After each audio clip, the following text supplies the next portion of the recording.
నమస్తే, నేను మీ Rapal Bhaskar, high court advocate. ముఖ్యంగా రాష్ట్ర వ్యాప్తంగా సుమారు 50,000 మంది అడ్వకేట్లు అన్ని కోర్టులలో ప్రాక్టీస్ చేయడం అనేది జరుగుతాం.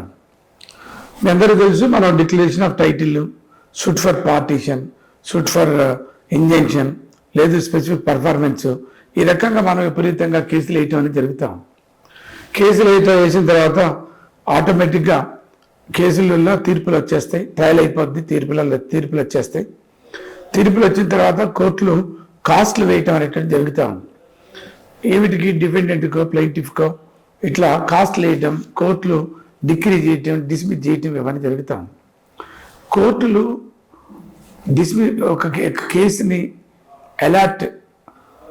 ఒక కేసుని అడ్మిట్ చేసి ట్రయల్ కండక్ట్ చేసిన తర్వాత ఒక సూట్ డిక్రీ అయితే, డిక్రీ అయినటువంటి అమౌంట్ మీద వేసినటువంటి కాస్ట్ల మీద ఆ డిక్రీ అయినటువంటి అమౌంట్ ఉంది అనుకోండి. ఒక డిక్లరేషన్ ఆఫ్ టైటిల్ వేసినాం, ఒక సూట్ ఫర్ స్పెసిఫిక్ పర్ఫార్మెన్స్ వేసినప్పుడు గెలిచినటువంటి ఒక అడ్వకేట్కి కాస్ట్ల నుంచి కానీ కోర్ట్ ఫీజు నుంచి కానీ ఒక 10%, గెలిచిన ప్రతి అడ్వకేట్కి ఒక 10% అనేది అడ్వకేట్లకు ఇవ్వటం వల్ల కొంత అడ్వకేట్లకు ఆర్థికంగా ఉపయోగం జరుగుద్ది అనేది ఒక ఆలోచన. అందుకనే గౌరవ చీఫ్ జస్టిస్ గారికి ఒక రిప్రజెంటేషన్ చేసిన.